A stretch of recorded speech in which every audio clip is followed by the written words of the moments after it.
listening to The Bob Duco Show, fearlessly defending the faith with you every day. A little bit of an apologetics refresher course going into Christmas. So when your family members laugh at you for believing that dinosaurs walked the earth with human beings and maybe went on Noah's Ark, just ask them, how did people know throughout the last 3,000 to 4,000 years of recorded history, how do they know what dinosaurs looked like? How do they know what stegosaurs looked like? How do they know what pterodactyls looked like, sauropods looked like, corythosaurus looked like, hadrosaurs looked like, oviraptors looked like, apatosaurs, mosasaurs, plesiosaurs? All these are drawn and carved in history by real people. How do they know what they looked like? There are eyewitness accounts of them. There's another pterodactyl. All over the place. This is a French wooden image from the 16th century depicting a pterodactyl. Its wings clearly depict the ribbed membranes of the pterodactyl and not feathers either. There's other pterodactyls that have appeared from the 17th century. There's a drawing from a 17th century German publication about house burnings in a fear that witches are causing them to... What it does, it shows this drawing of several houses burning with villagers standing by, and just in the background, you see 3 pterodactyls flying in the background.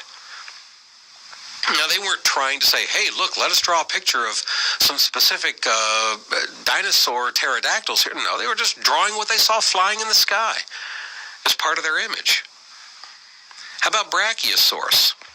Well, do you know that in the Gorzamzi Hills, 25 miles from Salisbury, Zimbabwe, there's a set of cave paintings and drawings from the Bushmen of ancient Rhodesia. This is about 1500 BC.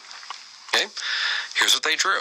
An elephant that looks just like an elephant, a hippo that looks just like a hippo, a buck that looks just like a buck, a giraffe that looks just like a giraffe, and a brachiosaurus that looks just like a brachiosaurus. This was even reported in the London Express Service Evening News on January 1st, 1970. Here's what the headline was, quote, Bushman's painting baffling to scientists. Bushman's paintings baffling to scientists. The story was also reported in the Los Angeles Herald Examiner, January 7th, 1970. Now, you tell me, how did they know what the brachiosaur looked like? Are you going to say that they just made up the elephant, the hippo, the buck, the giraffe? Why did they draw those? Because they drew what they saw. They also drew a brachiosaur along with these other ones. Folks, this isn't invented stuff I'm telling you. This is documented in archaeology that's been discovered and reported and authenticated. There's another brachiosaur. You want to see another brachiosaur from somebody else? In the Arizona Historical Society, there's several ancient swords that were excavated near Tucson, Arizona in 1924. Now, the swords are also referenced on page 331 of the book, The Lost Cities of North and Central America. These have various artwork designs carved on the swords, but one sword in particular is really interesting. Look at it. It's an exact brachiosaurus. Exact, carved right into the stone. The Arizona Historical Society owns the sword. But stop and think about this a moment, folks, okay? This is from over 1,000 years ago. You had somebody, they were carving different images on these swords, and one of the swords, you can look at the image of a brachiosaur. It is identical, identical to what you see in the fossil record. It looks like something you took right out of a Jurassic Park movie. How do they know exactly what a brachiosaur looked like over 1,000 years ago? How about Triceratops? Do you know that ancient ceremonial burial stones from Ica, Peru have drawings on them, and several dinosaurs are in these drawings? There's one that has a man riding a Triceratops. Did you know that? This is from centuries ago, folks. Now, in all fairness, in Ica, Peru, there are some scam artists that have tried to recreate these and have been trying to sell them as the original authentic ones. So what the evolutionists try to claim is that all of them are scams and forgeries and hoaxes. No, they're not. The original ones were discovered archaeologically. The evolutionists only point to the reproductions that were made that really are the scam hoaxes, because they're not, they're replicas. I'm not talking about the replicas. I'm talking about the originals that were found. One of them has a man riding a triceratops. In 1945, archaeologist Jules Rood, discovered clay figurines of iguanodon dinosaurs buried in the El Toro mountain outside of Acambaro, Mexico. These were from the Cupacuaro culture from 800 BC to 200 AD.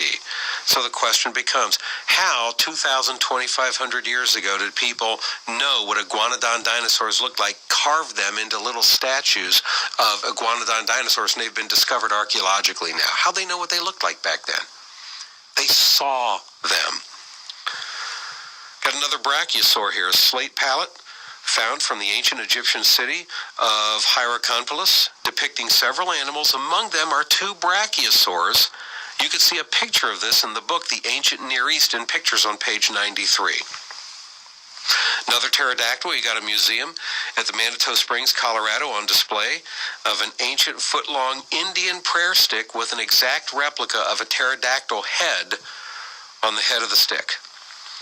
Another pterodactyl at a museum in Britain, on display in the Saxon Shield from between 400 AD to 700 AD. You know what they drew? Pterodactyl at rest with scale-like sides, a crest, a tail, teeth, and a long beak with its wings folded back as though it's kind of perched at rest. A pterosaur from the 1678 book entitled Mundus Subterraneus. There's a drawing of a man with a sword doing battle with a pterosaur. You got another brachiosaur in the Carlisle Cathedral in the United Kingdom. There's a tomb from the Middle Ages. Inlaid with brass, engraved on it are birds, dogs, and eel, and an exact replica image of a brachiosaurus. Two of them, actually. They appear to be fighting each other. Okay, I could go on. I'm going to move on to some other things, but can we be clear about something? You have eyewitness accounts of all these different types of dinosaurs written down in history by real people, painted and carved into statues and on mosaics, and carved and painted on drawings and cave drawings and everything else by real people in history that should have no idea what all of these different types of dinosaurs look like. Okay, the dinosaurs walked the earth with them. What more evidence do you want than eyewitnesses seeing them and drawing what they saw? And then when you add to that, the evolutionists' own carbon dating dates dinosaur bones to only be thousands of years old. I document these in my top 10 proofs CDs. Folks, this is documented, verified evidence that's public information. You don't have to take my words for any of these things. You can look it all up yourself. I've just done all the work for you. All right, what about actual written records of people describing dinosaurs? Let me share some of those with you next here on The Bob Dutko Show.